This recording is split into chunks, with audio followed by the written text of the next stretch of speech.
ఆ యవన కుమార్తె ఎంతో విశ్వాసంతో నీ మందిరంలో వచ్చి కూర్చుని నువ్వు చేయగలిగిన సమర్థుడు నీవేనని నమ్మి వచ్చిన యవన బిడ్డ విషయంలో నీ కృప, నీ కనికర వాత్సల్యతలు దయచేసి నువ్వు చేసిన మేలుని బట్టి మా జీవితంలో సమస్తమును ప్రభు నీ వాక్య ప్రకారము నడవగలిగిన ధన్యత మాకు దయచేయమని ప్రార్థన చేస్తూ యేసు పరిశుద్ధమైన నామములో అడుగుచున్నాము తండ్రి, ఆమేన్. ఒకసారి బిగ్గరగా చెప్పలు దేవుని నామాన్ని మహింపొద్దాం. అందరము, పురుషులు అందరము కూడా దేవుడు మిమ్మల్ని దీవించును గాక.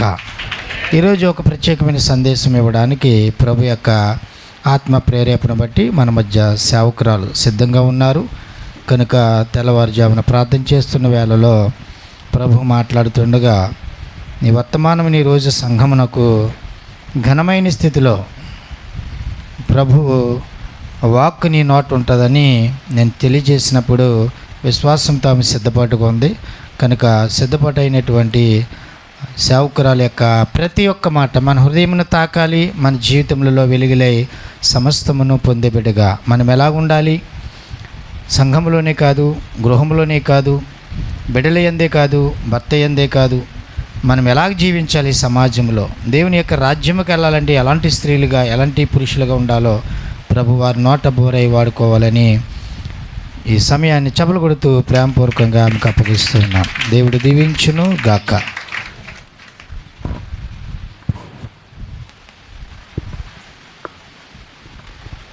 హల్లెలూయా. దేవుని నామానికి మహిమ కలుగును గాక. దేవుని వందనములండి. అలాగే సమయం ఇచ్చిన దైవజనులకు కూడిచ్చినటువంటి సంఘ బిడ్డలందరికీ కూడా హృదయపూర్వక వందనాలు తెలియజేస్తున్నాను. చిన్న ప్రార్థన చేసుకుని మనం వాక్య భాగంలోకి వెళ్దాము. నేరుగా వాక్య భాగంలోకి వెళ్దాం. చిన్న ప్రార్థన చేద్దాం. ప్రతి ఒక్కరు కూడా కళ్ళు మూసుకున్నట్లయితే చిన్న ప్రార్థన చేసి ఆ ప్రార్థన ప్రారంభించుకుందాము. వాక్యమును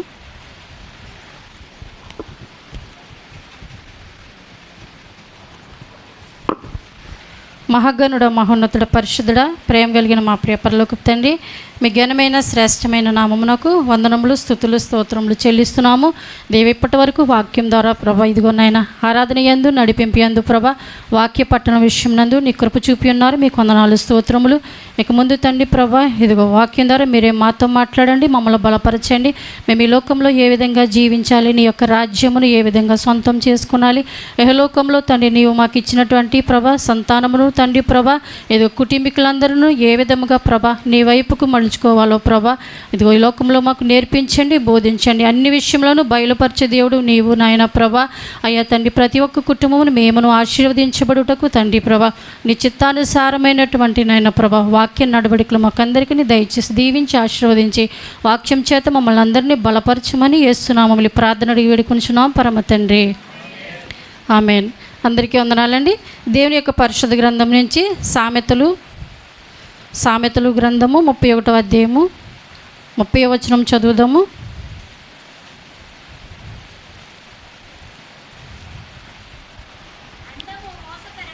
అందము మోసకరము, సౌందర్యము వ్యర్థము,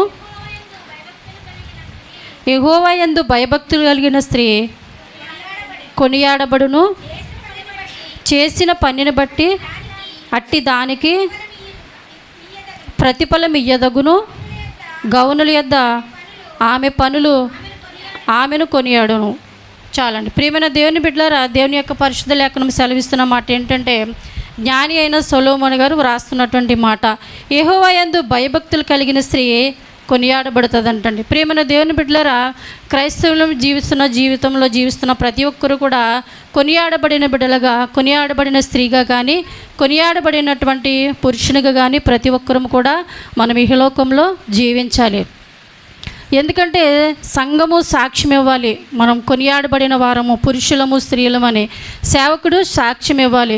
అంతేగాని మందిరంలోకి వచ్చి ఆరాధనలో కానీ లేకపోతే వాక్యంలో కానీ మనము కునుపాటు పడితే నిద్రపోతే నువ్వు కొనియాడబడిన స్త్రీవి కానే కావు, కొనియాడబడినటువంటి పురుషుడు కానే కావు. ప్రియమైన దేవుని బిడ్డలారా, దేవుని యొక్క పరిశుద్ధ గ్రంథంలో కొనియాడబడిన స్త్రీలు చాలామంది 21 మంది ఉన్నారు.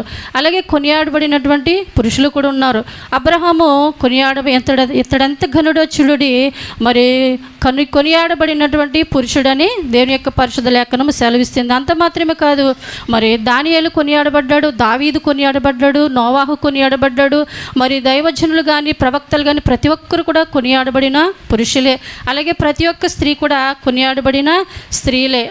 మనకుగా మనం వచ్చి వెళ్ళిపోతున్నాము, లేకపోతే మందిరం ఆచరిస్తున్నాము, లేకపోతే నేను దేవునిలో కరెక్ట్గా ఉంటున్నాను కదా అని మనం అనుకోవచ్చు. కానీ మన ఆలోచనలు ఎప్పుడు కూడా మరి దేవునికి కరెక్ట్గా ఉండవండి. కాబట్టి మనం కొనియాడబడిన బిడ్డలుగా ఇహలోకంలో జీవిస్తేనే నీ కుటుంబ వ్యవస్థ కానీ, లేకపోతే నువ్వు పని చేయుచున్నటువంటి వ్యవస్థ యందు కానీ చక్కటి పేరు వస్తుంది. కొనియాడబడిన బిడ్డ అని మనము ఘనత తెచ్చే బిడ్డలుగా ఈ అమ్మాయి దేవుని యొక్క కుమార్తె. కాబట్టి అన్ని విషయముల యందు ఘనత పొందిన బిడ్డ అని మన పని చేస్తున్న వ్యవస్థ యందు కానీ, మందిరంలో కానీ, లేకపోతే మన కుటుంబంలో భర్త కానీ, బిడ్డలు కానీ చక్కటి సాక్ష్యమును ఇవ్వాలంటండి. చక్కటి సాక్ష్యమును మనం పొందాలి అంటే మరి అన్ని విషయముల యందు దేవుని యందు భయభక్తులను కలిగి మనం ఉండాలంటే అంత మాత్రమే కాదు, కానీ చేసిన పనిని బట్టి అట్టి దానికి ప్రతిఫలం ఇయ్యదగును. గౌనుల యొద్ద ఆమె పనులు ఆమెను గూర్చి కొనియాడును. కాబట్టి మనము అన్ని వస్తువులు కూడా మన గురించి సాక్ష్యం చెప్తాయంటండి. గౌనులు చెప్తాయి, లేకపోతే మనం కొన్న వస్తువులు అన్నీ చెప్తాయి. ఎందుకంటే నిజంగా గౌనులు అంటే ఏంటండి, గడపలు కానీ, లేకపోతే అన్ని విషయంలో యందు వస్తువులు కానీ. చెట్లు చూడండి, మాట్లాడినవా లేదా? చెట్లకి ప్రాణం ఉన్నది, అవునండి. మరి అంజూరపు చెట్టు మాట్లాడిందా? నువ్వు నన్ను ఏలమంటే నా దేవునికి నా మాధుర్యమును నియ్యక నేను నిన్ను ఏళ్తానా? ఒలీవ చెట్టు కూడా అదే మాటలు మాట్లాడింది, నా తైలమును నివ్వక నా సువాసన వెదజల్లక నేను నిన్ను ఏళ్తానంటుంది. కానీ ముళ్ళ చెట్టు దగ్గరికి వచ్చినప్పుడు నీవు మమ్మల్ని ఏలమన్నప్పుడు ఓకే, నా యొద్దకు వచ్చి మీరందరూ కూడా సేద తీర్చుకోండి, నా నీడను మీరందరూ కూడా నివాసం చేయను అంటుంది. ఆ ముళ్ళ చెట్టు ఎక్కడ పట్టుకున్న అన్నీ ముళ్ళలే కదండి, అది ఏమన్నా మనకు ఆదరణ ఇస్తుందా? కానీ ప్రియమైన దేవుని బిడ్డలారా, మనుషులు ఎటువంటి వారంటే ముళ్ళ చెట్టు నీడని నివాసం చేయడానికని ఇష్టపడతారు, కానీ మరి చక్కటి స్థితిలో ఘనత పొందిన బిడ్డలుగా ఏ ఒక్కరు కూడా ఉండరు. కానీ ప్రతి ఒక్కటి కూడా మన గురించి సాక్ష్యం చెప్తాయంట. అలాగే గాడిద చెప్తుంది, ఎవరి కొరకు? బిలాము కొరకు, అవునండి. గాడిద ఎందుకు మాట్లాడుతుందా? కానీ ప్రతి దానిని కూడా దేవుడు వాడుకుంటాడు. ప్రతి ఒక్కడు కూడా మన గురించి సాక్ష్యం చెప్తాయంట. మన లోపలికి వచ్చినప్పుడు మన వస్తువులు సాక్ష్యం చెప్తాయంట. మన పనులను బట్టి మరి దేవునికి సాక్షిగా ఉంటాయి. కాబట్టి మనం చేస్తున్న పని కానీ, లేకపోతే మన ఆలోచనలు కానీ అన్నీ కూడా ఏ విధంగా ఉండాలి? దేవునికి మహిమార్థంగా ఉండాలి. ఘనులైన స్త్రీగా ఘనుడైనటువంటి మరి అబ్రహాముగా మనం నిలిచినప్పుడు చక్కటి దీవెన ఆశీర్వాదములు మనం పొందగలుగుతుంటాం. కాబట్టి దేవుని యొక్క పరిశుద్ధ గ్రంథంలో ఘనురాలైన స్త్రీగా ఉండాలి అంటే మరి ఇహలోకంలో మనం ఏం చేయాలి? మరి ఘనుడైనటువంటి అబ్రహాముగా మనం ఉండాలంటే ఎటువంటి దీవెన ఆశీర్వాదములు మనం ఇహలోకంలో కలిగి జీవించాలి? దేవునికి ఇష్టమైన కరమైన బిడ్డలుగా మనం ఉంటాము. మరి కొద్ది నిమిషాలు మనం వాక్యం ద్వారా నేర్చుకుని మనము దేవుని యందు మహిమకరంగా నిలవడానికి మనం అందరం ఇష్టపడదాము. చూద్దాము దేవుని యొక్క పరిశుద్ధ గ్రంథం నుంచి 2వ రాజుల గ్రంథము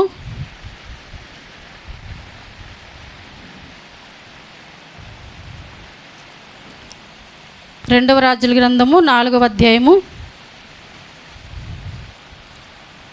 8వ వచనం చదువుదాము. ఒక దినమందు ఎలీషా షూనేమను పట్టణమునకు పోగా అచ్చట ఘనురాలైన ఒక స్త్రీ భోజనమునకు రమ్మని అతనిని బలవంతము చేసెను. గనుక అతడు ఆ మార్గమును వచ్చినప్పుడల్లా ఆమె ఎంట భోజనం చేయుచు వచ్చెను. కాగా ఆమె తన పెనిమిటిని చూచి మన యొద్దకు వచ్చుచూ పోవచ్చున్నవాడు భక్తిగల దైవజనుడని నేను ఎరుగుదును. కావున మనము అతనికి గోడ మీద ఒక చిన్న గది కట్టించి అందులో అతని కొరకు మంచము బల్ల పీట వేసి అందులో బస చేయుచు వచ్చాను. చాలండి ప్రియమైన దేవుని బిడ్డలారా, ఇక్కడ ఎవరంటండి? ఈమె ఘనురాలైన స్త్రీ.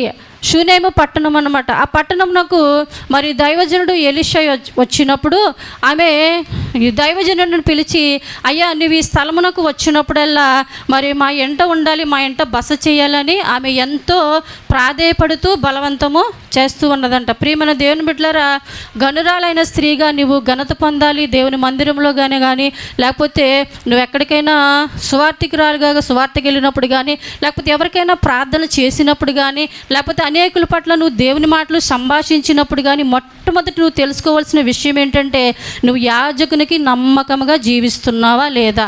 యాజకునికి నమ్మకంగా జీవించినప్పుడే నువ్వు ఘనురాలైన స్త్రీగా పరిగణింపబడతావు. కాబట్టి ఇక్కడ ఘనురాలైన స్త్రీ ఏం చేస్తుందంట, మరి యాజకుని పిలిచి ప్రేమిస్తూ ఉంది. అయ్యా, నువ్వు నా ఎంట ఉండాలని నేను ఆశపడుచున్నాను అని చెప్పి, మరి ఆమె కాదు కానీ అతనిని భర్తని కూడా మరి ఆమె ఏం చేస్తుందంటండి, బ్రతిమలాడుతుంది. అయ్యా, మన యొద్దకు వస్తున్నటువంటి ఈ యొక్క దైవజనుడు మరి ఎంతో భయభక్తి కలిగిన బిడ్డ, కాబట్టి మనం అతని కొరకు ఒక చిన్న గది కట్టిద్దాం. నిజంగా ఆమె యొక్క మాటను ఆ భర్త విన్నాడంటే ఆమె ఎంత ఘనురాలండి. నిజంగా ఇదేనా, చాలామంది దైవజనులు గృహానికి రావడానికి ఇష్టపడరు, ఎందుకంటే ఆయన వద్దంటున్నారండి, లేకపోతే ఆయనకి ఇష్టం లేదండి అంటారు. కానీ మరి మనసుంటే మార్గం ఉంటుంది. ఎలాగైనా సరే నీలో ఆత్మీయ స్థితి బలముగా ఉంటే, దృఢముగా ఉంటే నువ్వు ఖచ్చితంగా దైవజనుని పిలిపించి ఈ యొక్క కార్యక్రమం కొరకు లేకపోతే దీని కొరకు ప్రార్థన చేయించుకోవాలి అన్న ఆసక్తి మనలో ఉంటే ఏ షాక్బాక్లు మన దరి చేరవో. అలాగా అతడు తనని నమ్మి ఉన్నాడు భర్త. ఆ భర్తని నిజంగా తను ఎంత కరెక్ట్గా మార్చుకుందో చూడండి. వెంటనే ఆమె చెప్పిన మాటను బట్టి ఆయన తన గదిని, గోడ మీద ఒక గది కట్టించడానికి ఇష్టపడ్డాడు. ఆమె గుర్తించిన విషయం ఏంటంటే, మరి కలిగినవన్నీ కూడా దేవుడిచ్చినవే, దేవుడు లేకుండా ఏది కూడా నాకు కలగలేదు. నిజంగా దైవజనునికి మరి ఆ స్థలం ఇచ్చి తను ప్రత్యేకంగా గృహము కట్టించిందంటే ఆమె ఇంకెంత ఘనురాలో చూడండి. మనమైతే ఇహలోక జీవితంలో మనము గృహములు కట్టినా మరి ఏం కట్టినా పాస్టర్ గారు ఇవ్వాలి అప్పు, అవునండి. లేకపోతే అంటూ ఉంటారు, నాకు పాస్టర్ గారు ఇల్లు కట్టుకుంటున్నామని తెలుసు, కనీసం మాట వరుసకైనా కూడా మరి డబ్బులు ఉన్నాయామా అని అడగలేదు. పరంపేటలో ఒకసారి ఇలాగే జరిగిందండి. నిజంగా ఇక్కడ ఘనురాలైన స్త్రీ సేవకుని కొరకు తన సొత్తుని కానీ దాచిపెట్టుకోలేదు, తన గృహంలో స్థానం ఇవ్వాలని ఆశపడ్డది. చూసారండి, అందుకే ఘనురాలైన స్త్రీ అయింది. కానీ మనమైతే మనము అక్కడ కట్టుకుంటున్న గృహాల కొరకు పాస్టర్ గారు ఇవ్వలేదు అని కోప్పడుతూ ఉంటాం. ప్రేమని దేవుని బిడ్డలారా, అటువంటి వారిగా మనం ఉంటే కనుక ఘనురాలైన స్త్రీగా మనము పరిగణింపబడలేం. అంత మాత్రమే కాదు, గృహాలు కట్టుకుంటారు. ఒకవేళ మీకు అర్థమయ్యేటట్టు చెప్తున్నాను, ఘనురాలైన స్త్రీ ఏ విధంగా ఉండాలి, ఏ విధంగా ఉండకూడదనే విషయాన్ని మీకు తెలియజేస్తున్నాను. ఒకవేళ మనం గృహాలు కట్టుకుంటాం, పాస్టర్ గారు పాపం పడి ప్రార్థన చేస్తారు, స్థలం కొనుక్కుంటాము, అయ్యా ఇదిగో శంకుస్థాపన చేయండి అంటారు, అవునండి.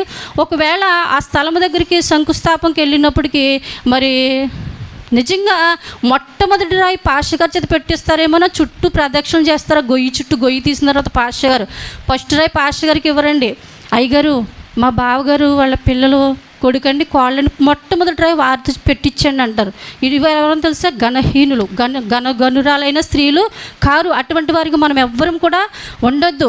మరి ఆహారం ఇచ్చి ప్రతి ఒక్క దినము ప్రార్థన చేసి మన కుటుంబముల కొరకు ప్రార్థన చేసి మన యొక్క స్థితి బాగుండాలి, మరి చక్కటి స్థితిలో ఉండాలి, ఆరోగ్యాలతో ఉండాలని ప్రార్థన చేస్తున్న వ్యక్తి ఎవరు?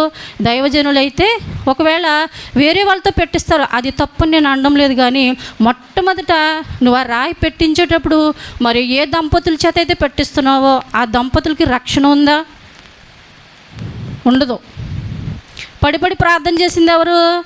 దైవజనుడు. ఒకవేళ ఆ దంపతులు నీకు గృహం కావాలి, గృహం కట్టాలని ప్రార్థన చేశారా?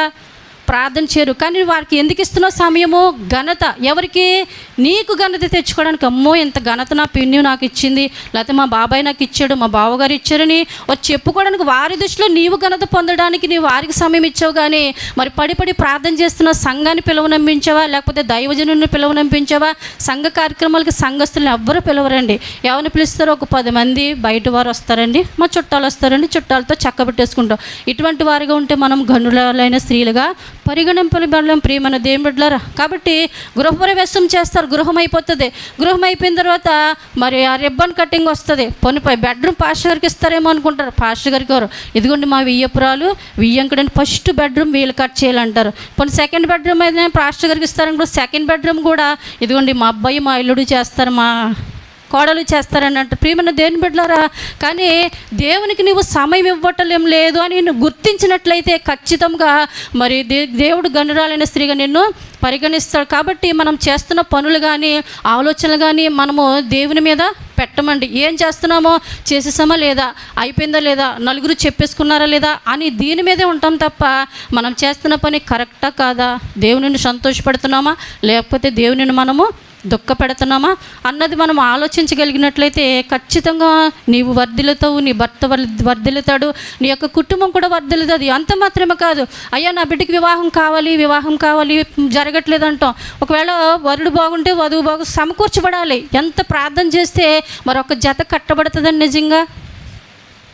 అవునండి, ప్రార్థన ఎంతోమందికి ఎన్నో ప్రార్థనలు చేస్తాం. మన సంఘ బిడ్డలకి చాలా లేట్ అయితే ఇద్దరు వ్యక్తులకి ఎంత ప్రార్థన చేస్తాం, సంఘం ఎంత నిరీక్షణతో మనం ప్రార్థన చేస్తాం కదండి.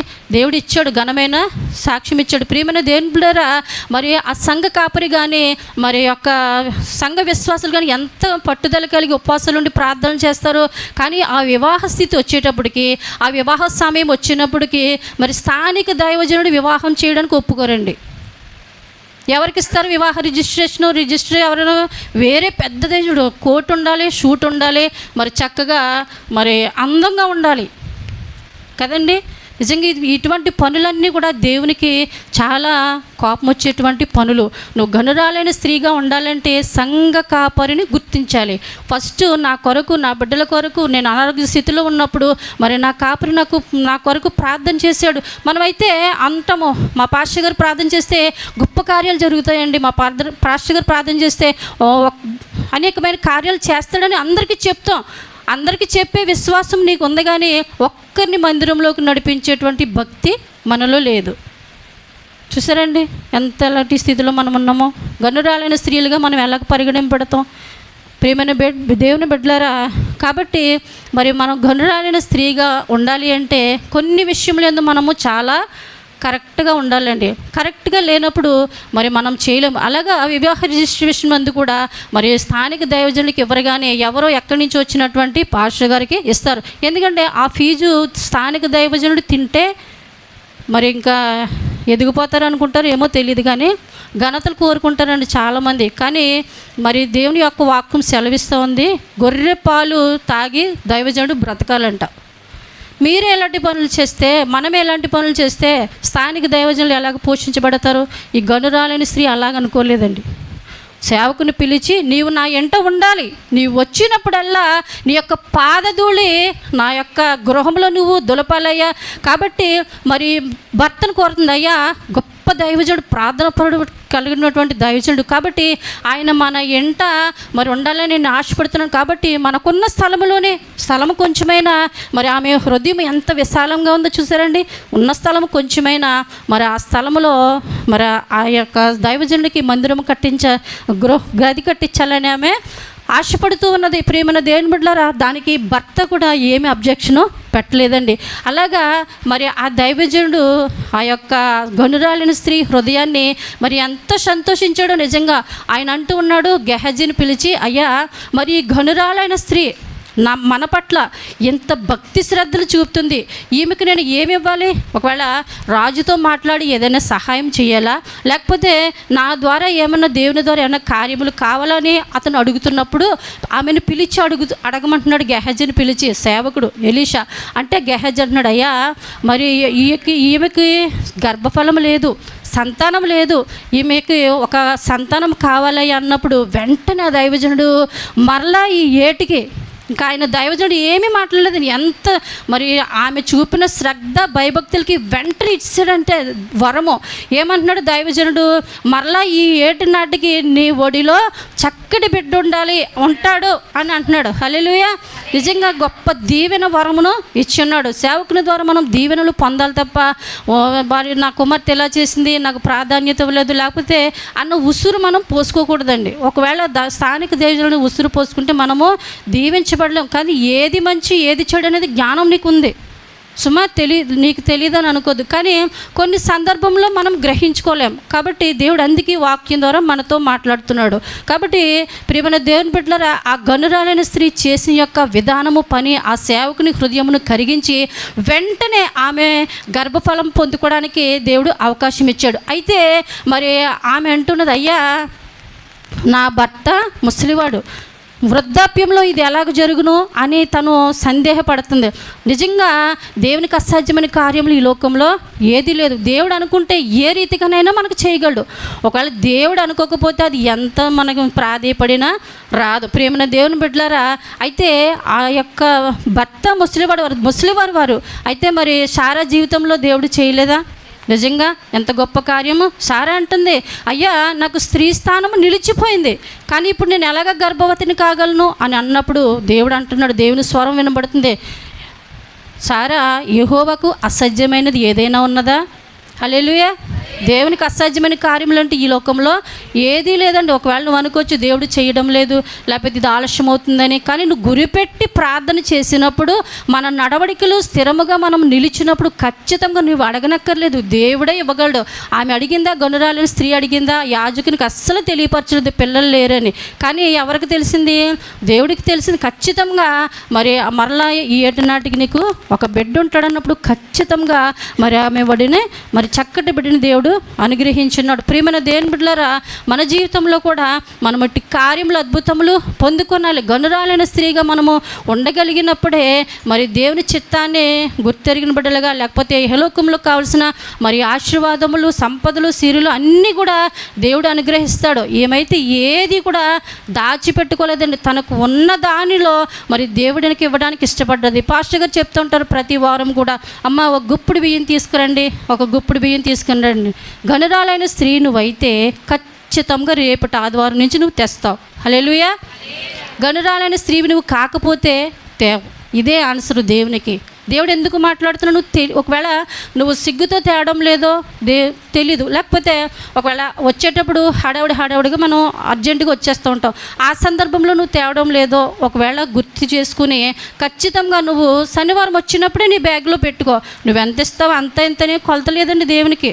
2 కాసులు ఇచ్చిన వెధవరాలను దీవించాడు దేవుడు, అధికమైన వారిని కూడా దీవించాడు కదండి. అలాగా నువ్వెంత ఇస్తావు అని ఆర్డర్ కాదు, కానీ నీవు యొక్క బియ్యపు గింజ తెచ్చినప్పుడు మనం ఎంతమందికి ఇచ్చేవారమండి. అనేకులు ఇల్లులు కాలిపోయిన వారికి కానీ, లేకపోతే భర్త లేని వారికి కానీ, భర్త చనిపోయిన వారికి కానీ మనం రాజీనగర్లో ఇచ్చామా? చాలామంది మనకు వచ్చి చర్చికి వచ్చే అమ్మాయికి ఇచ్చాము, చాలామందికి ఇచ్చాం. నువ్వు బియ్యం తేవడం ఆపేసినప్పుడు ఎవ్వరికి ఇవ్వడము జరగడం లేదు. ఒకవేళ ఆ దీవెన నువ్వు కోల్పోతున్నావేమో. నీ ద్వారా ఎంతోమంది ఆశీర్వదించబడ్డారు నువ్వు ఇచ్చిన బియ్యపు గింజ ద్వారా. ఒకవేళ మరి నువ్వు ఎందు నిమిత్తం తేవడం లేదో తెలియదు, కానీ అది ఖచ్చితంగా చేసినప్పుడు ఇంకా గొప్ప దీవెన ఆశీర్వాదం మనం అందరం కూడా దేవుని యొక్క మందిరంలో, దేవుని యొక్క కృపలో పొందగలుగుతాం. హల్లెలూయా. కాబట్టి మనం అందరం కూడా గనురాలైన స్త్రీగా ఉండాలంటే దేవుని యొక్క మందిరంలో సేవకుని ద్వారా సాక్ష్యం పొందాలి. సాక్ష్యం పొందాలి అంటే మన క్రియల ద్వారా, మన తలాంతుల ద్వారా మరి పొందగలుగుతాం. ఏ క్రియ మనలో లేనప్పుడు మనం గనురాలైన స్త్రీలుగా ఉండము, గనులైనటువంటి పురుషులుగా కూడా మనము ఉండలేం. ప్రియమైన దేవుని బిడ్డలారా, కాబట్టి మరి సేవకుని ఎంతగానో ప్రేమించిందంట. అతను చేసినటువంటి ప్రతి మాటను తిన ఆచరించింది. మరి సేవకుడు నా ఇంట ఉండాలని కోరుకుంది. మరుగు చేయక అన్ని విషయములు కూడా మరి తను తెలియజెప్పింది, బయలుపరిచింది. యాజకునికి దాయవలసిన విషయాలు ఏదీ లేదండి. ఒకవేళ నీ ప్రక్కవారికి చెప్తే వాళ్ళు దెప్పుతారేమో తప్ప, యాజకుడికి చెప్తే ఖచ్చితంగా కన్నీటితో ప్రార్థన చేస్తారు. కాబట్టి ఏ విషయం కూడా మరుగు చేయక ప్రతిదీ చెప్పినప్పుడు మనం గనురాలైన స్త్రీగా పరిగణింపబడతాం. ఇంకొక విషయం చూద్దాము. దేవుని యొక్క పరిశుద్ధ గ్రంథం నుంచి ఇంకొక మాట. 1 సమూయేలు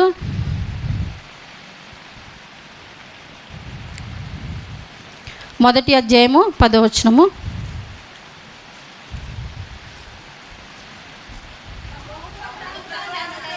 బహు దుఃఖాక్రాంతురాలే యెహోవా సన్నిధిని ప్రార్థన చేయొచ్చు, బహుగా ఏడ్చుచు, సైన్యములకు అధిపతియగు యెహోవా నీ సేవకురాలనైన నాకు కలిగి ఉన్న శ్రమను చూసి నీ సేవకురాలనైనా నన్ను మరొక జ్ఞాపకం చేసుకొని నీ సేవకురాలైన నాకు మగపిల్లను దయచేసిన ఎడల వాని తల మీదకి క్షౌరపు కత్తి ఎన్నటికీ రానేక వాడు బ్రతుకు దినములన్నింటను నేను వానిని యెహోవాకు అప్పగింతునని మొక్కుబడి చేసుకునేను. చాలండి. ఎవరండి ఈమె? హన్న, గనురాలైనటువంటి స్త్రీ హన్న. ప్రియమైన దేవుని బిడ్డలారా, ఈమెకు సంతానం లేదు, గర్భఫలం లేదు. అయితే ఇప్పుడు చాలా వేదన పడుతుంది, చాలా ప్రార్థన చేస్తుంది. పాపం ఎవరికి చెప్పుకోవడం లేదు. కానీ పిల్లలు లేకపోతే చాలా శ్రమలు. ఎందుకంటే చూసిన ప్రతి వారు కూడా చిన్న చూపు చూస్తూ ఉంటారు, ఏదోలాగా మాట్లాడుకుంటారు గర్భఫలం లేదని. కాబట్టి ఈమె ఎంతో వేదన పడుతుంది, పిల్లలు లేరు పాపము. అయితే యెహోవా సన్నిధిని ఎక్కడ చేసుకుంది మొక్కుబడి? యెహోవా మందిరంలో. మొట్టమొదట గ్రహించవలసింది, ఆమె ప్రార్థన ఎక్కడ చేసింది? బహు దృక్కాకాంతురాలే యెహోవా మందిరంలో ఒక సమర్పణ చేసుకున్నదంట, ఒక మొక్కుబడి చేసుకున్నది దేవునికి. ఏంటంటే, నీవు నాకు మగబిడ్డను ఇచ్చిన ఎడల వాని మీదకి క్షౌరపు కత్తి రానియక ఎన్నటికీ కూడా నీ యొక్క మందిరంలోని నేను విడిచిపెడతానని ఒక తీర్మానం చేసుకుందంటండి. హల్లెలూయా. గనురాలైన స్త్రీ. ప్రియమైన దేవుని బిడ్డలారా, మనము కూడా ఒక తీర్మానం చేసుకుంటాం దేవుని యొక్క మందిరంలో. నీవు నాకు మనవరాలను ఇస్తే ప్రభువా దేవుని మందిరంలో పాట పెట్టుకుంటాను, ఒకవేళ మనవడని ఇస్తే సాక్ష్యం చెప్పుకుంటాను, ఒక దేవుని యొక్క మందిరంలో తీర్మానం అంటే కొనుక్కుంటాను అని పాట పెట్టుకుంటాను అంటాం. అక్కడ వరకు కరెక్టే, అక్కడ వరకు నువ్వు గనురాలుగానే ఉన్నావు, అనుకున్నది చెల్లించావు, కరెక్టే. అయితే ఆ తర్వాత నుంచి బాధ్యత మనకు ఉండదు. ఎందుకంటే నువ్వు మొక్కుబడి చేసుకున్నావు, అంతటితోనే అయిపోయింది అనుకుంటావు. కానీ ఆ బిడ్డ ఎదుగుచున్న కొద్దీ నువ్వు ఎక్కడ పెంచాలి? దేవుని యొక్క మందిరాన్ని తీసుకురావాలి. సండే స్కూల్ కంటే మనం పంపించాం. జాగ్రత్తగా గ్రహించండి. గనురాలైన స్త్రీ ఏం చేస్తుంది? ఉదయాన్నే లేచి మొట్టమొదట పిల్లల్ని చక్కబెట్టి మందిరంలో విడిచిపెడుతుంది. మనమేమంటాం పిల్లలతో? ఒరే నాకు ఈరోజు చర్చ్ ఉంది, లేకపోతే నేను ప్రార్థనకి వెళ్ళాలి, నువ్వు ఉండు అని సెల్ల పెట్టేస్తాం, లేదా టీవీ పెట్టేసి రిమోట్ ఇచ్చేస్తాం. మనము రెడీ అవ్వడానికి మనం చూసుకుంటాం తప్ప పిల్లల్ని విడిచిపెడేస్తాం. పిల్లలు విడిచిపెట్టలేదు హన్న, అందుకే గనురాలయ్యింది. ప్రేమైన దేవుని బిడ్డలారా, తను చేసుకున్నటువంటి మొక్కుబడి సమర్పణ విషయం నందు ఎడతెగక తను పాలు విడిచే వరకు కూడా తన దగ్గర ఉంచుకుంది. పాలు విడిచిన తర్వాత తీసుకెళ్ళి ఎక్కడ అప్పచెప్పింది? మందిరంలో ఇచ్చిన మాట ప్రకారము మొక్కుబడి తప్పలేదండి ఆవిడ. ప్రేమైన దేవుని బిడ్డలారా, మనం చెల్లిస్తాం, మొక్కుబడులు అర్పిస్తాం, పాట పాడేంత వరకు దేవుని మందిరానికి మనం తీసుకొస్తాం పిల్లల్ని. అక్కడి నుంచి తీసుకురాం. ఏమ్మా సండే స్కూల్కి ఎందుకు పంపించలేదంటే దూరం అయిపోయిందండి అంటాము, లేకపోతే అవ్వలేదని అంటాం. నిజంగా మనసు పెట్టి మనం గ్రహించినట్లయితే మరి స్కూల్కి వెళ్ళేటప్పుడు ఉదయాన్నే తయారు చేసి తీసుకెళ్ళేది ఎవరు? నువ్వే కదా. ఒకవేళ మధ్యాహ్నం భోజనం పట్టుకెళ్ళేది ఎవరు బిడ్డకి? లేకపోతే బిడ్డను తీసుకురావడానికి వెళ్ళేది ఎవరు? నువ్వే కదా. మళ్ళీ భోజనం పెట్టిన తర్వాత మళ్ళీ బిడ్డని స్కూల్కి దిగబెట్టేది ఎవరు? మనమే కదా. ఒకవేళ మళ్ళీ సాయంత్రం గృహానికి తీసుకొచ్చేది ఎవరు? మనమే కదా. రోజుకి 4 సార్లు తిరుగుతాం, వారానికి లెక్కేయండి. కానీ ఒక్క ఆదివారం దినము మందిరానికి తీసుకురావటానికి మనం చెప్పేటువంటి విషయాలు ఏంటంటే కుదరలేదండి, లేకపోతే ఏదో చెప్తాం. గనురాలైన స్త్రీ నువ్వు కాలేవు ఎన్నటికీ కూడా. దేవునికి అది ఇష్టం ఉండదు. దేవుడు నిన్ను ఎన్నుకున్నాడు, నిన్ను ఏర్పరచుకున్నాడు. అందుకని నీ కుటుంబంలో ముందుగా వారందరినీ కూడా నువ్వు నడిపిస్తావని ఒక నమ్మకంతో బాధ్యతతో దేవుడికి అప్పగించాడు. అంతే తప్ప మరి మనం ఒకవేళ ఏదో శాకుబాగులు చెప్తాము, లేకపోతే ఏదో చెప్తామని దేవుడు నిన్ను ఎన్నుకొనలేదు ప్రియమైన దేవుని బిడ్డలారా.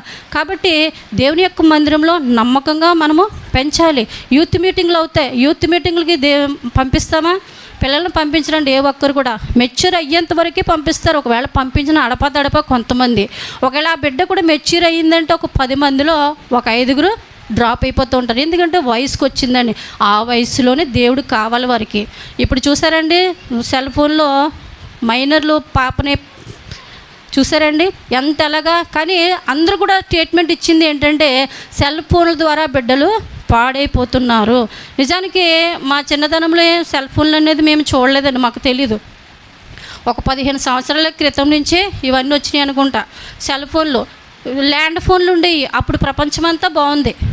బటన్స్ ఫోన్లు ఉండేవి, టిక్ టిక్ మని నొక్కేవాళ్ళం. అప్పుడు కూడా ప్రపంచం బాగుంది. ఇక్కడ కెమెరా ఫోన్లు వచ్చినాయి చూడండి. ఆ కెమెరా ఫోన్లు వచ్చినప్పటి నుంచి ప్రపంచం పాడైపోతుంది. మనకు తెలుసు పిల్లలకి సెల్ ఇవ్వకూడదని, కానీ మనము అదే చేస్తాం ప్రేమని దేవుని బిడ్డలారా. కానీ సమాజం చెడిపోతుంది. మనకైతే తల్లిదండ్రులు చూసిన సంబంధాలు మనము చేసుకున్నాం, లేకపోతే ఇయ్యంకుడు వేపరాల దగ్గర కొంచెం తినే, లేకపోతే పెళ్లి చూపులకి వెళ్ళినప్పుడు కొంచెం మిచ్చిరి అవి పెడుతూ అవి తినే అవకాశాలు ఉన్నాయి ఆ దినాల్లో. ఈ దినాలలో అవి రావు, ఇంకొండవు. పెళ్లి చూపులకి పట్టు చీర కట్టుకుని మనం వెళ్దాము, ఒక 4 పెద్దలను తీసుకుని వెళ్ళి మాట్లాడితే ఏముండవు. చూసారండి ఈ సెల్ ఫోన్లు మన వాళ్ళు ఎప్పుడైతే చూసారో అప్పుడే వాడు ఏం చేసుకుంటారు, లేకపోతే ఏదో అమ్మాయికి ప్రెగ్నెంట్ చేసేస్తాడు. ఖచ్చితంగా మనం తీసుకొచ్చి తాళిబొట్లు కట్టించాల్సిందే. ప్రార్థన చేయండి. నిజంగా ఎంత దుస్థితి, ఆ బిడ్డను విడిచిపెట్టేది సరిపోదును. ఆ తల్లికి ఎంత శ్లోకమండి, నిజంగా చంపేసి పాడేశారంటండి. ఎంత నిజంగా చూసారండి. పోనీ వీళ్ళకి ఏమన్నా ఉరిశిక్ష చేద్దామంటే వాళ్ళెవరు? చిన్నపిల్లలు, చిన్ని పిల్లలు. చూసారండి అంత అలాగా దేశం పాడైపోతుందో ప్రేమని దేవుని బిడ్డలారా. ఇదంతా కారణం ఎవరంటే తల్లి కరెక్ట్గా లేకపోవడం వల్ల. ఇక్కడ హన్నా ఏం చేసింది? పుట్టిన బిడ్డని వెంటనే ఎక్కడ పెంచింది? మందిరంలో పెంచింది. చూసారండి, మన పిల్లలు చెడిపోకుండా ఉండాలి అంటే యవ్వన స్థితి యందు, సండే స్కూల్ యందు దేవుని యొక్క పాఠాలు కానీ దేవుని యొక్క లెసన్లు కానీ మనం నేర్పించినప్పుడు వారు ఎన్నప్పుడు దేవుడు ఉన్నాడు, తప్పు చేస్తే కొడతాడని ఒక భయం ఉంటుంది. మనం ఇంట్లో పెట్టుకుని కూర్చుంటే మన పిల్లలు చెడిపోకపో ఏం చేస్తారండి? అవునండి, హన్న అలాగ అనుకోలేదంట, వెళ్ళేదంట. మరి సంవత్సరం వెళ్ళేదంట, చూసేదంట. తను ఎప్పుడు కూడా తన బిడ్డలో ఉన్న ఆత్మీయ స్థితిని చూసి ఎంతో మురిసిపోయేదంట హన్న. హల్లెలూయా.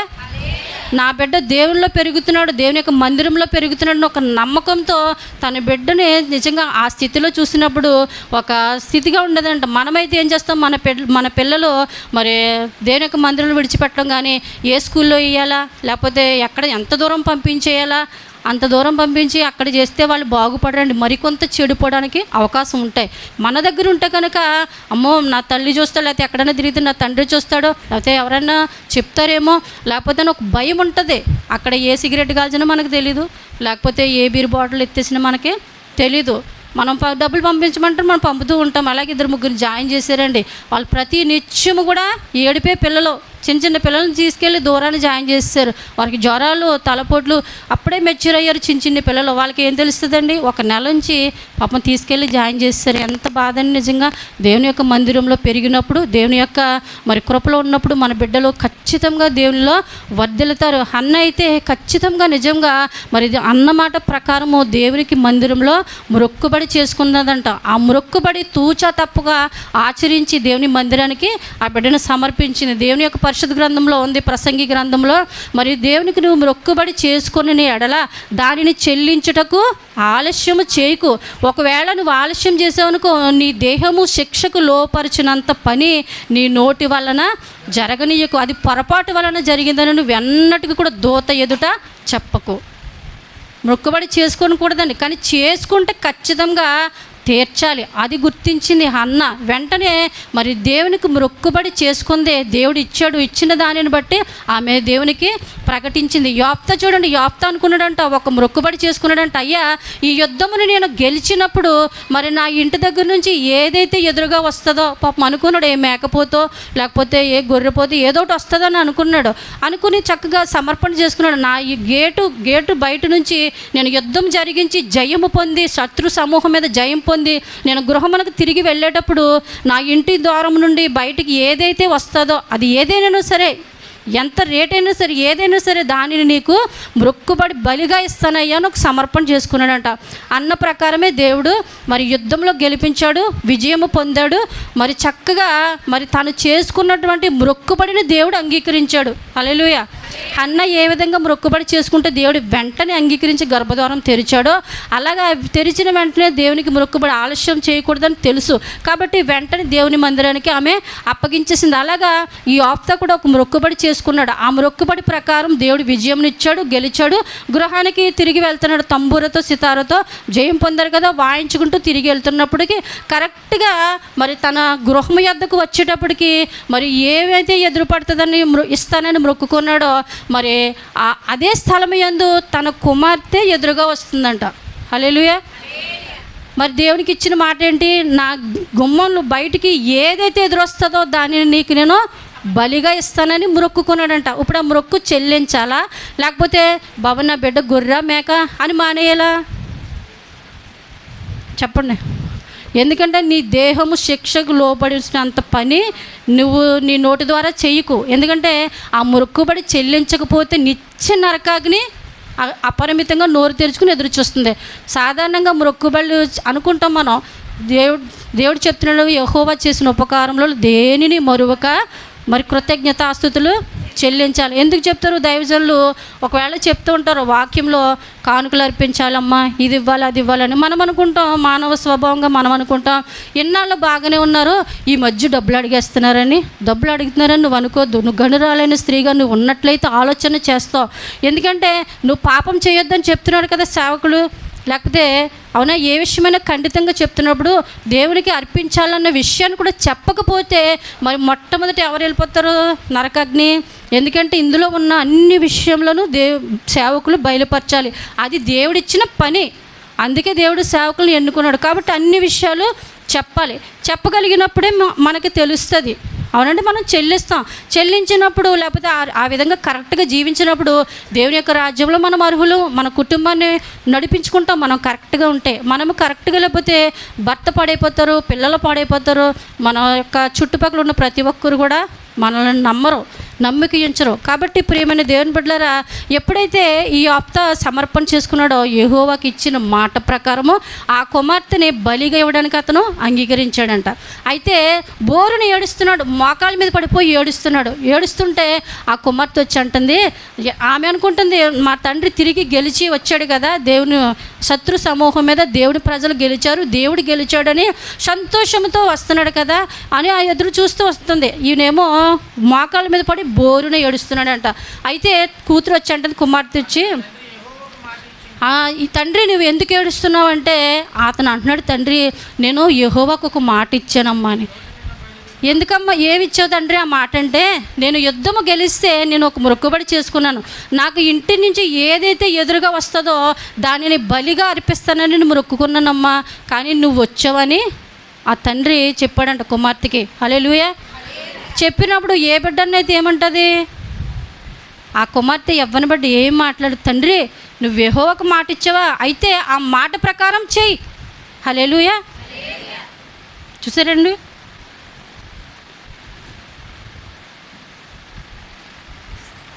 దేవుడికి మాట ఇస్తే ఖచ్చితంగా చెయ్యాలి.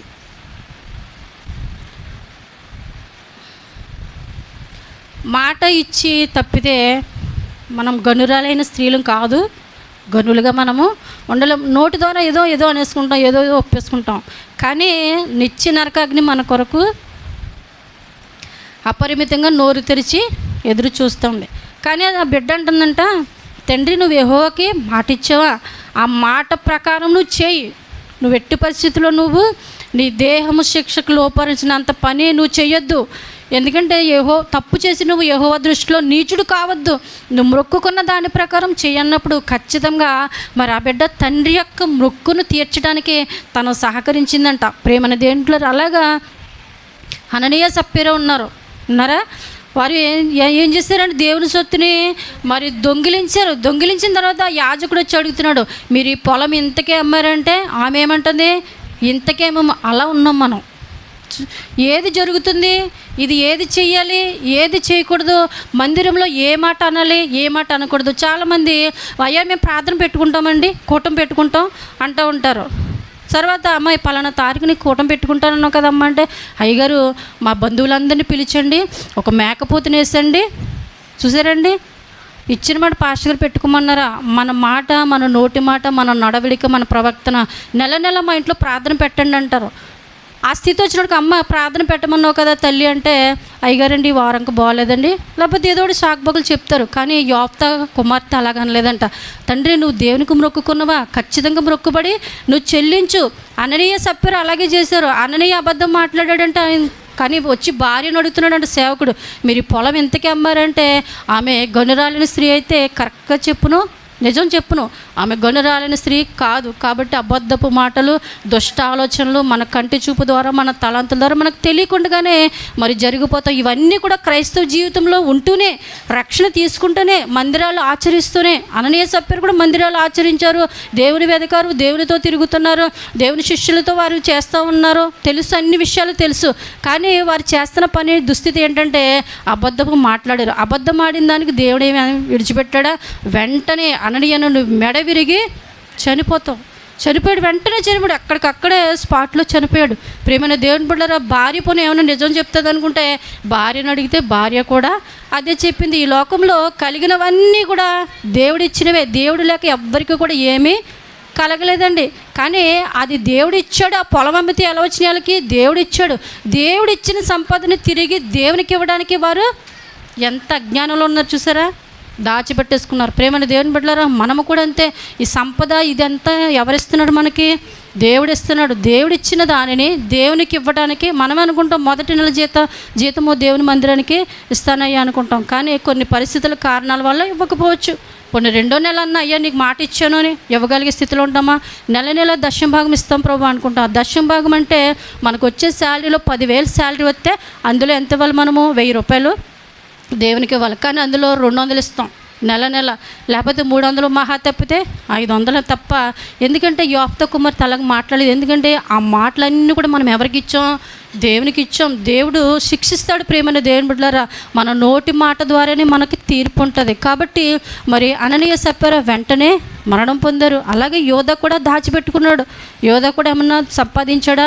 మరి దోచుకున్నటువంటి సొమ్మునంతా కలిపి ఒక పొలం కొన్నాడంట. ఆ పొలంలోనే తను ప్రాణం విడిచి చనిపోయే పరిస్థితి ఏర్పడ్డది. యోఫ్తా కుమార్తె అలాగలేదు, హన్న అలాగలేదు. కాబట్టి గనురాలైన స్త్రీగా మరి యోఫ్తా కుమార్తె ఉన్నది, హన్న ఉన్నది. ప్రియమైన దేవుని బిడ్డలారా, మరి సప్ఫీరా లేకపోయింది. యోబు భార్య చూడు, అసలు గనురాలైన స్త్రీగా లేకపోయింది. ఎందుకంటే గనుడిగా ఉన్నాడు యోబు అంత గనుడికి భార్యగా ఉన్నామే, ఇంకెంత గనురాలుగా ఉండాలి? దేవుని దూషించు మరణం కమ్మంటుందంట. ఎంత సులువుగా చెప్పిస్తుందండి. కానీ యోబు అంటున్నాడు, దేవుని వలన మనం మేలు అనుభవించాలా, కీడు అనుభవించతగదా? ఎంత హృదయానుసారంగా మాట్లాడాడు చూసారా దేవునికి. ప్రేమని దేవుని బిడ్డలారా, మన పని కానీ మన వ్యవస్థ కానీ మనం చేస్తున్న ఆలోచనలు అన్నీ కూడా మనం ఒకసారి టాలీ చేసుకున్నప్పుడు మరి మనం ఏ తప్పు ఏ అపరాధం కూడా మనము చేయగలిగిన వారిగా ఉండము. చూడండి, ఇంకొక మాట చెప్తాను దేవుని యొక్క పరిశుద్ధ గ్రంథం నుంచి. రూతు గ్రంథము 1వ అధ్యాయము 14 వచ్చి చదువుదాము. వారు ఎలుగెత్తి ఏడవగా వార్ప తన అత్తను ముద్దు పెట్టుకొనును, రూతు ఆమెను హత్తుకొనును. ఇట్లుండగా ఆమె, ఇదిగో నీ తోటికోడలు తన జనుల యొద్దకును తన దేవుని యొద్దకును తిరిగిపోయినదే, నీవును నీ తోటికోడలు వెంబడి వెళ్ళుమని చెప్పాను. అందుకు రూతు, నా వెంబడి రావద్దనియు నన్ను విడిచిపెట్టవద్దనియు నన్ను బ్రతిమాలు కొనవద్దు. నీ వెళ్ళు చోటికినే నేనును వచ్చేదను, నీవు నివసించే చోటునే నేనును నివసించేదను. నీ జనమే నా జనము, నీ దేవుడే నా దేవుడు. చాలండి. ఎవరండి ఈమె? రూతు చక్కటి సౌందర్యవతి, చక్కటి మరి ఆత్మీయ స్థితి కలిగిన బిడ్డ. ఒకానొక దినమున మరి 3 పెనిమిట్లు చనిపోయారు. ఆ విషయాలన్నీ మీకు తెలిసినవే, నేను ఎక్కువగా చెప్పను. అయితే ఒకానొక దినమున నయోమి పిలిచిందంట. 2 పిలిచి, అమ్మ మన 3 పెనిమిట్లు పోయారు కాబట్టి నేను నా జీవితమును దృఢముగా స్థిరముగా నిలవగలననే నమ్మకం నాకుంది. అర్థమైందండి? నేను పరిశుద్ధంగా జీవించగలననే స్టాండర్డ్ కానీ లేకపోతే బలము కానీ నాకుంది. నేను ఏ తప్పు చేయను. కానీ మీరు ఇరువురు యవ్వన స్థితిలో ఉన్నారు కాబట్టి మీ స్వదేశానికి వెళ్ళిపోయి మీరు కోరుకుంటున్న బ్రతుకులను బ్రతికిండి అని చెప్పిందంటండి. అది చదివితే మీకు కనబడుతుంది. ఏం చెప్పింది? మీరు యవ్వన స్థితిలో ఉన్నారు కాబట్టి మీ భర్తలు చనిపోయారు, నా కొరకు ఆలోచిస్తారా? నేనైతే పరిశుద్ధంగా జీవించగలను, నేను దేవునికి నమ్మకంగా జీవించగలను, నేను నమ్మకం నాకు ఉంది కాబట్టి నన్ను విడిచి మీరు వెళ్ళండి అన్నప్పుడు వార్ప వచ్చి వెంటనే సంతోషంతో అత్తకి ఒక ముద్దు పెట్టిందంటండి. అంటే అత్త, నీ యొక్క ఆలోచనకి నేను అంగీకరిస్తున్నాను, అంటే నా స్వదేశం నేను వెళ్ళిపోయి నాకు ఇష్టమైనటువంటి బ్రతుకు నేను బ్రతుకుతానని తను ముద్దు పెట్టి వెళ్ళిపోయిందంట. అయితే రూతు వచ్చిందంట. వచ్చి అంటుందంట, అత్త నిన్ను విడిచి పొమ్మని నాతో నువ్వు చెప్పవద్దు, నీతోనే నేను ఉంటాను. అంత మాత్రమే కాదు కానీ నీ దేవుడే నా దేవుడు. అంత మాత్రమే కాదు, నీ జనమే అయితే ఎవరెవరు ఉన్నారో వారు నా జన్మ అవుతారు తప్ప నేను నిన్ను విడిచి వెళ్ళనని హత్తుకొని మాట్లాడుతూ ఉన్నదంట. ప్రియమైన దేవుని బిడ్డలారా, నిజంగా ఆ యొక్క తీర్మానము రూతు తీసుకున్నదంటే ఎంత భయభక్తులు, ఎంత వినయము, ఎంత విధేయత, ఎంత గనురాలైన స్త్రీగా ఆమె అన్నీ చంపుకుంది. అన్ని కోరికలు, అన్ని యొక్క ఆలోచనలు, తలాంతులు, కంటి చూపు ద్వారా కానీ ఏమీ లేకుండా నా దేవుడే నాకు కావాలి, నీవే నాకు కావాలి. తల్లిని కోరుకుంటారు, అందులో సహజమే. తల్లిని ఎవరన్నా ఆశపడతారు, అమ్మ నువ్వు నాతో ఉండని. కానీ అత్తను ఎవరన్నా ఆశపడతారండి? అదే మరి తారుమారు తక్కరమారు. చేయగలిగిన విషయాలు చేసిస్తే అది గొప్ప అవదు. చేయలేని విషయాలను బట్టి మనం నిలబడితే అది ఒక గనురాలైన స్త్రీ గొప్పగా ప్రతి విషయంలో మనం ఘనత పొందుతాం. హల్లెలూయా. తల్లిని ప్రేమిస్తే ఘనత రాదు, కానీ తను ఎవరిని ప్రేమించిందంట? అత్తని ప్రేమించింది. అత్తకి ఏమైంది? కూతురుగా తనను పోషించడానికి ఆధారపడిందంట. హల్లెలూయా. నిజంగా చాలా గొప్ప విశేషం అండి. నిజంగా కష్టపడడానికి ఒప్పుకుంది రూతు. ఏ తప్పు చేయకుండా నిజంగా తను తీర్మానం తీసుకుంది. అందుకనే రూతు గనురాలైన స్త్రీ అయింది, నయోమి ఊరు. కానీ వార్ప ఏమైంది? సప్పీరలాగా ఎక్కడికి వెళ్ళిపోయింది, అడ్రస్ లేదు. ఆనాటి నుంచి ఎక్కడ కూడా బైబిల్ చర్చికి రావట్లేదంట ఆవిడ వార్ప. చూసారండి, ఆనాటి నుంచి ఈనాటి వరకు నిజంగా బైబిల్లో కూడా ఎక్కడ వార్ప కనిపించలేదండి. కానీ రూతు మాత్రము చక్కటి నిజంగా తను పరిశుద్ధమైన బ్రతకడానికి ఆశపడ్డది, పరిశుద్ధమైన నడవడానికి ఆశపడ్డది. నీ జనమే నా జనము, నీ దేవుడే నా దేవుడు అంది. అట్టిచ్చిన మాట ప్రకారము కరెక్ట్గా నిలబడింది రూతు. అంత మాత్రమే కాదు, కానీ అత్తకి కూతురయ్యింది. తనని పెంచడానికి ఆమె ఒక తీర్మానం తీసుకుంది. వారు స్వదేశం వెళ్ళారు. వెళ్ళిన తర్వాత మరి చెప్తుంది, అత్త నేను పలానా యొక్క పొలమునకు వెళ్ళి నేను పరిగేరుకొస్తానన్నప్పుడు అత్త దీవించి పంపించిందంట. కోడల మీద ఉన్న నమ్మకం చూసారండి, రూతుని ఎంత కరెక్ట్గా. హల్లెలూయా. అవునండి, ఆ కోడల మీద ఉన్న నమ్మకాన్ని చూసారా, ఆమె యొక్క నయోమిని మార్చేసింది రూతు. వెంటనే నువ్వు ఎక్కడికి వెళ్తావే వెళ్ళమ్మా, ఎంత నమ్మకం సంపాదించుకుందండి. అవునా ప్రియమైన దేవుని బిడ్డలారా, మరి వెళ్ళిన ప్రకారము మరి చేలో పరగేరుకుంటుందంట. బోయేజు చేలో పాపం పరగేరుకుంటున్నాం. మరి తక్కువ పొలం అండి, ఎంత పెద్ద పొలమో.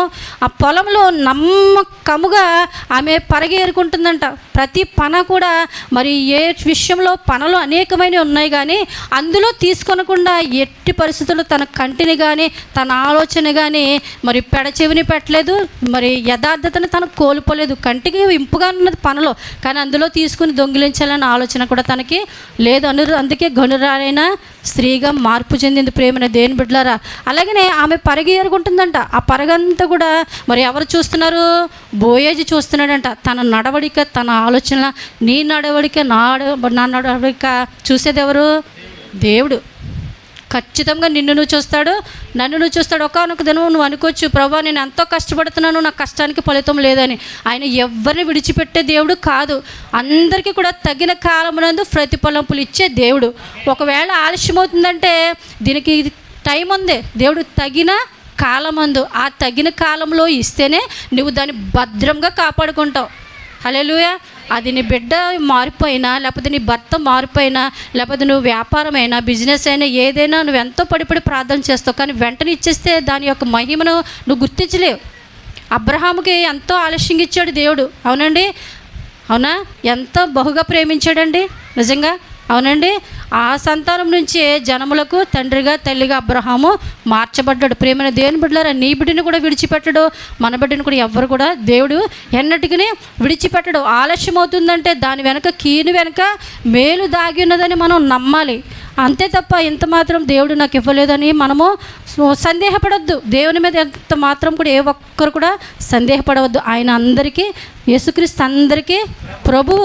ఆయన మన కొరకే ఉన్నాడు. మనకి దీవెనలు ఇవ్వటానికి, మనకి మేలులు చేయడానికి ఆయన ఉన్నాడు, ఎదురు చూస్తున్నాడు. ఆయనకి సమయం మనం ఇచ్చేవారిగా ఉంటే అవన్నీ కూడా మనం పొందుకుంటాం. అదైనా దేవునికి మరి మనం కరెక్ట్గా జీవించాలి. గనురాలైన స్త్రీగా, గనుడైన అబ్రహాంగా మనం జీవించినప్పుడు ఖచ్చితంగా అన్ని మేలులు మనం సొంతం అవుతూ ఉంటాయి ప్రియమైన దేవుని బిడ్డలారా. అలాగే ఆ యొక్క బోయేజు చూస్తూ ఉన్నాడంట, రూతును పరిశీలన చేస్తూ ఉన్నాడంట. పరిశీలన చేస్తూ మరి తను పిలిచి అడిగాడు, ఎవరో పనివారిని పిలిచి ఎవరో ఆ కుమార్తెను అడిగితే పలానా నయోమి తాలూకా మరి జరిగిన విషయం. ఇప్పుడు మనమైతే ఏం మాట్లాడుకున్నామో ఆ ప్రమాణాలు, తీర్మానాలు, దేవునికి మాట ఇచ్చేట విషయంలో అన్నీ కూడా ఆ వ్యక్తి బోయేజుకి చెప్పినప్పుడు బోయేజు అటువంటి నిజంగా నమ్మకమైన బిడ్డని ఎంతో ఆయన సంతోషపడ్డాడు. ఆ పనివారికి ఆజ్ఞ ఇచ్చాడంట, మీరు ఆమెను ఏమీ మాట్లాడకూడదు, ఆమెను ఏమీ మీరు అనకూడదు, తన పని తాను చేసుకునివ్వండి అని చెప్పి ఆజ్ఞ ఇచ్చాడంట. నిజంగా ఆ పనలు ఏరుకున్న బిడ్డను దేవుడు ఏం చేశాడు? ఆ పనలు ఏరుకున్న పొలానికి రాణించేసాడంట. హల్లెలూయా. ఎంత ఆశ్చర్యం అండి నిజంగా. దేవుడు అనుకుంటే ఇట్టి క్షణము చాలు నిన్ను లేవనెత్తగలడానికి. చూసిన వారు మొన్నటి దగ్గర ఇలా తిరిగాడు కదా, వీళ్ళు ఇలా ఉన్నారు కదా, ఏంటి ఇలాగ మారిపోయారని ఒక ఆశ్చర్యపడిపోయి సందేహపడిపోయే తలాంతులు మరి దేవుడు ఎదుటివారికి ఇవ్వగలడు మన ద్వారా. హల్లెలూయా. మనము దేవునికి అవకాశం ఇస్తే ఇవన్నీ జరుగుతాయి. మనం అవకాశం ఒక ఆపద మొక్కులు మొక్కేసుకుని తీర్మానం చేసేసుకుని చెల్లించలేకపోవడం, లేకపోతే పిల్లల్ని దేవుని మందిరంలో పెంచకుండా మరి ఫ్రెండ్స్ ఇంట్లోకి పంపడం, ఇలాంటివి మనం చెయ్యొద్దు. మనం క్రైస్తవ బిడ్డలము, మన బిడ్డలు మనం బాగు చేసుకోవాలి. బయట సమాజంలో జరుగుతున్నలాగా మన పిల్లల్ని మనం విడిచిపెట్టుకొనొద్దు. ఇవన్నీ మనం చేయగలగాలి అంటే మరి యెహోవా యందు భయభక్తులు కలిగి ఉంటే జ్ఞానమునకు మూలము. యెహోవా యందు భయభక్తులు కలిగి మనకుంటే మనకు జ్ఞానం వస్తుంది. మన పిల్లల్ని ఎలాగ పెంచాలి, ఏ విధంగా పెంచాలని. మనం భయభక్తులు కలిగి లేకపోతే ఏ ఆలోచన, ఏ ప్రేరేపణ కూడా మనకి రాదండి. రాకపోతే అందరి పిల్లల్లాగే మనము కూడా మన పిల్లల్ని పెంచవలసి పరిస్థితి వస్తుంది. కాబట్టి దేవుడు ఏ ఒక్కరిని విడిచిపెట్టే దేవుడు ఎంత మాత్రము కాదు. ఆ పనలు ఏరుకున్న బిడ్డనే మరి ఆ యొక్క పొలానికి దేవుడు రాణిని చేశాడు. ప్రేమన దేవుని బిడ్డలారా, మరి జబదయి కుమారుల తల్లి ఉంది. ఆమె కూడా గనురాలైన స్త్రీ. తన బిడ్డల్ని అనుకున్నదంట పెంచింది. చిన్ననాటి నుంచి కూడా దేవునిలో పెంచింది. తన బిడ్డల ద్వారా ఆమెకి నమ్మకం కలిగింది. నా బిడ్డలు మరి దేవునితో ఉండుటకు వీరిరువురు కూడా అర్హులు అనే ఒక తీర్మానం తీసుకుంది. చూసారంటే బిడ్డలను ఆమె ఎంత నమ్మకంతో పెంచింది, ఎంత నమ్మికతో ఆమె బిడ్డలను నమ్మింది. ఇటువంటి వారు నా పిల్లలు దేవుని యొక్క కుడిపార్శ్వమున ఎడంపార్శ్వమున ఉంటే నా బిడ్డలు దీవించబడతారన్న ఒక తీర్మానంతో మరి ఆ బిడ్డలను పెంచింది. తీసుకెళ్ళి యేసయ్యతో అంటుంది, అయ్యా నా బిడ్డలని నీ కుడి ప్రక్కన ఒకరిని ఎడం ప్రక్కన ఒకరిని ఉండడానికి మరి ఒప్పుకోమంటున్నప్పుడు దేవుడు అంటాడు, నేను ఇచ్చు నీళ్ళు మీరు తాగలరా, గిన్నెలోనిది త్రాగలేరంటే మేము త్రాగుతామయ్యా అని సవాలుగా చెప్తున్నారంటండి ఆ బిడ్డలు. చూసారండి, హల్లెలూయా. అంటే ఆ బిడ్డలో ఉన్నదేంటి? యథార్థమైనటువంటి పట్టుదల కలిగినటువంటి భక్తి. తన తల్లి తనకు బిడ్డలకి నేర్పించినటువంటి తీర్మానం. అదే మనమైతే ఏం చేస్తామంటే చదివున్న బిడ్డలది అయితే మనం ఏ ఫ్యాక్టరీలో జాయిన్ చేయాలా, లేకపోతే ఎక్కడో దిక్కిన ఆఫీసులో జాయిన్ చేయాలా అని అనుకుంటాం. కానీ అది చేయడం తప్పని నేను అనలేదు. దానితో పాటు దేవుడిని కూడా మనం పరిచయం చేసినప్పుడు మరింత దీవెన ఆశీర్వాదంలో మన బిడ్డలు వర్ధిల్లుతారు. హల్లెలూయా. అయితే ఆమె అనుకుందంట, మరి ఏది ఆశపడలేదు కానీ దేవునిలో పెరిగితే నా బిడ్డల భవిష్యత్తు బాగుంటుందని మరి తీసుకెళ్ళి అడుగుతున్నప్పుడు ఆ రీతిగానే యేసయ్య వారిని చేర్చుకున్నాడు. చక్కటి మరి యాకోబు, యోహాను వారిరువురు కూడా జీవగ్రంథంలో హతసాక్షులుగా నిజంగా దేవుని కొరకు ప్రాణాలు అర్పించే బిడ్డగా మరి ఉన్నారు. నిజంగా తల్లి ప్రాణాలు అర్పించినా కానీ నా దేవునిలోనే వారు చనిపోయిన సంతోషంతో మరి చివరి వరకు పరిచర్య చేసింది దేవునితో. నిజంగా ప్రియమైన దేవుని బిడ్డలారా, అటువంటి తీర్మానము, అటువంటి ఆలోచనలు మనకు ఉండాలి. ఈ పోతీపరచు భార్య చూడండి ఏం చేసింది, యోసేపుని తన పని తాను చేసుకుంటే ఈమెం చేస్తుందంట, నిజంగా ఆ బిడ్డ మీద కన్నేసి ఎక్కడికి వెళ్తున్నాడు, ఎలాగెళ్తున్నాడు, ఏం చేస్తున్నాడు, ఏ ఆలోచనలతో ఉన్నాడు. ఆమె ఆలోచనలన్నీ కూడా విషచూపులే. ఆమె తలాంతులన్నీ కూడా పాపపు తలాంతులే. ఒక స్త్రీ ఎలా ఉండడం ఎంత నిజంగా దుస్థితి అండి. అటువంటి వారిగా ఏ ఒక్కరు కూడా మరి దేవుల్లో ఉంటే దేవుని యొక్క రాజ్యానికి అర్హులు కారు. నిజంగా ఆ పసిబిడ్డనే ఆమె మోసం చెయ్యాలనుకున్నది. తన మీద పన్నాగములు పన్నింది. తనే పాపం చేయడానికి సిద్ధపడ్డాడని తిరిగి ఎన్నెన్నో అల్లిక మాటలు, పాపంలో మునిగిన వారికి ఇవన్నీ వస్తుంటే అబద్ధపు మాటలు, ఆలోచనలు, ఇటువంటి వారిగా ఉంటే మనం గనురాలైన స్త్రీగా ఉండలేం. కాబట్టి ప్రేమైన దేవుని బిడ్డలారా, మనం చేస్తున్న ఆలోచనలు కానీ, మన నడవడికలు కానీ, మన తలాంతులు కానీ అన్నింటి విషయం నందు కూడా మనము భయభక్తులు కలిగి జీవించాలి.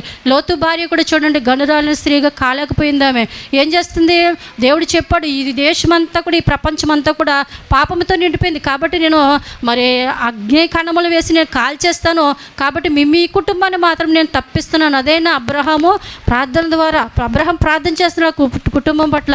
అయితే ఎంతో ప్రాధేయపడ్డాడు అబ్రహాము, దేవునితో పోరాడాడు. ప్రభు 50 మంది అంటే ఏం చేస్తావు, 45 మంది ఉంటే ఏం చేస్తావు, 35 మంది, ఇదంతా పోరాటం అంతా కూడా మరి ఆవిడికి తెలియదు కానీ అబ్రహాం ఎంతో పోరాడాడు. అలాగే లోతు కూడా మరి ఎంతగానో పోరాడి కుటుంబాన్ని మరి తను దీవించబడ కొరకు, ఆ ప్రదేశం నుండి తప్పించడం కొరకు మరి ఎంతో ప్రయాసపడ్డాడు. దేవుడు వచ్చి మరి వారు తడవ చేస్తున్నారని తెలిసి మరలా దూతను పంపించి ఆ దూత ద్వారా వారందరినీ తప్పించడానికి స్వయంగా దేవుడే వారిని ఎన్నిక చేసి పంపిస్తున్నప్పుడు మరి అగ్ని కణములు వచ్చి కాల్చివేస్తున్నప్పుడు ఆమె ఏం చేసిందంటే, లోతు భార్య వెనుక తిరిగి చూడొద్దని దేవుడు చెప్తే నా ప్రపంచం ఏమైపోతుంది, నా గృహం ఏమైపోతుంది, నేను నివసించిన ఇల్లు ఏమైపోతుంది, నా పొలాలు, నా మందలన్నీ కూడా ఏమైపోతున్నాయని ఆమె వెనక్కి తిరిగి చూస్తుందంట. వెనక్కి తిరిగి చూస్తే ఉక్కు స్తంభముగా మారిపోయింది.